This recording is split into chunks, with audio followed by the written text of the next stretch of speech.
ఇప్పుడు IT field లో చాలా కంపెనీస్ ఉద్యోగులను తీసేస్తున్నారు కదా, దాని గురించి మీ అభిప్రాయం ఏందన్నా? అది మన డీప్ రూట్ ఒకవేళ చూసినట్టయితే ఎడ్యుకేషన్ సిస్టమ్ పైన ఉంది అండ్ స్కిల్ డెవలప్మెంట్ పైన ఉంది. అండ్ మన దగ్గర నియర్లీ 1.4 బిలియన్ పాపులేషన్ ఉంది అండ్ దాంట్లో డెమోగ్రఫిక్ డివిడెంట్ వచ్చేసి మనది యూత్ యంగెస్ట్ కంట్రీ కూడా. మనం అది చూసినట్టయితే స్కిల్ డెవలప్మెంట్ వచ్చేసి మనకి చాలా తక్కువ అవుతుంది. దానికోసం అనేసి రూట్ కాజ్ వచ్చేసి మన ఎడ్యుకేషనే.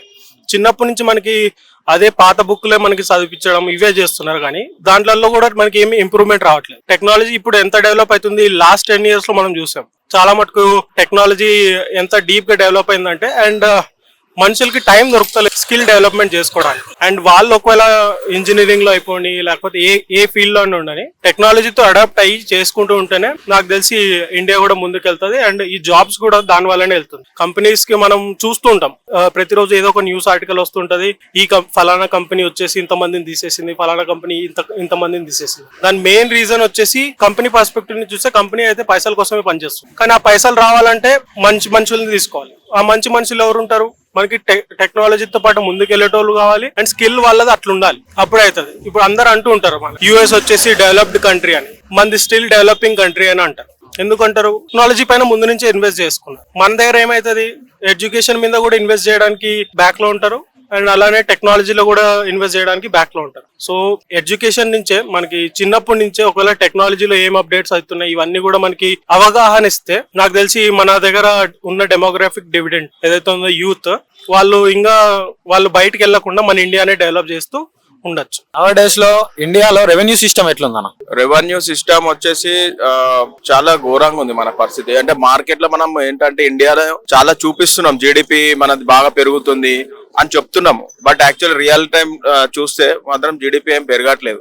వాళ్ళ ఇండస్ట్రీస్ వాళ్ళకే పెరుగుతున్నాయి కానీ కామన్ మ్యాన్ కి నార్మల్ గా ఐటీ సెక్టర్ లో ఉన్న వాళ్ళకి ఎవరికి సాలరీస్ అంటే వాళ్ళకు ఉన్న జీడిపి పెంచుకుంటున్నారు చూపించుకొని, కానీ బట్ రియాలిటీలో చూస్తే అట్లా ఏం లేదు.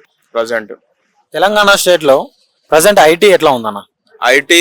ఐటీ భూమి ఉంది మంచిగానే ఇప్పుడు తెలంగాణలో, బట్ ఏంటంటే చాలా వరకు రియాలిటీ ఏంటంటే రిసిషన్ ఉంది.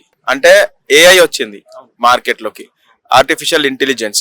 సో దానివల్ల మార్కెట్ లో ఏంటంటే చాలా వరకు దాంతోనే మాక్సిమం ఎంప్లాయ్మెంట్ పోతున్నాయి జాబ్స్. సో రిసిషన్ అయితే ఉంది ఐటీలో కూడా. నవ డేస్ లో ఐటీ ఫీల్డ్ ఎట్లా ఉందన్న?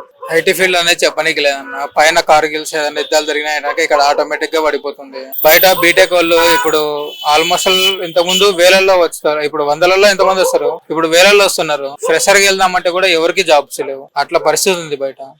ఐటీ ఇండస్ట్రీస్ లో ఎంప్లాయీస్ ని తీసేస్తున్నారు అని చెప్పేసి చిన్న అభివాదం అయితే ఉంది, దాని గురించి నీకు ఇప్పుడు ప్రోగ్రామింగ్ అంతా చేసి పెట్టినాక ఎవరో ఒక్కరు ప్రోగ్రామింగ్ నడుస్తే గనక అది 10 మంది చేసే పని చేస్తుంది.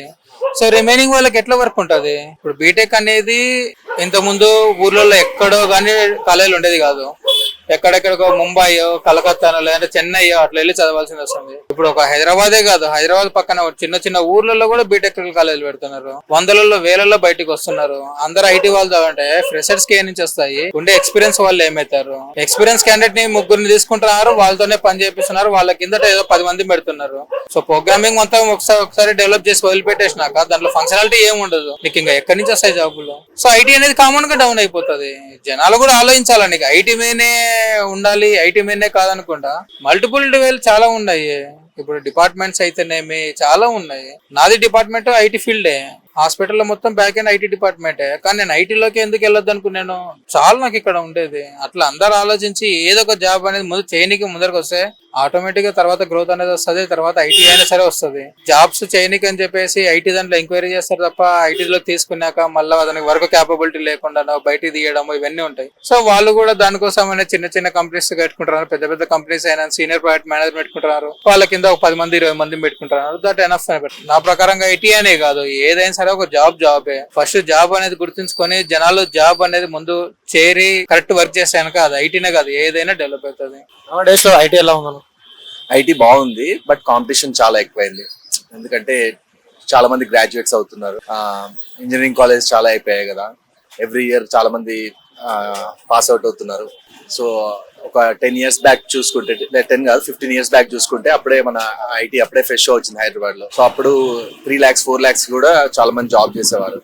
సో అప్పుడు అది చాలా పెద్ద ప్యాకేజ్. ఇప్పుడు చాలా మంది ఎక్స్పీరియన్స్ అయిపోయారు. సో ప్రతిదీ ఐటీ మీద డిపెండెన్సీ అయిపోయింది. ఈవెన్ మార్కెటింగ్ అయినా, సోషల్ మీడియా అయినా, let's say deliveries, Amazon deliveries, even phone pay transaction, Paytm, everything IT మీద చాలా డిపెండెన్సీ ఉంది. సో ఫ్యూచర్ లో కూడా ఇలా ఉంటుంది. వన్స్ జనాలు ఒకసారి ఒక దానికి అలవాటు అయిపోయినాక మళ్ళీ బ్యాక్ వెళ్ళలేరు. లెట్స్ సే ఒక 10-15 years బ్యాక్ ఫోన్స్ లేవు.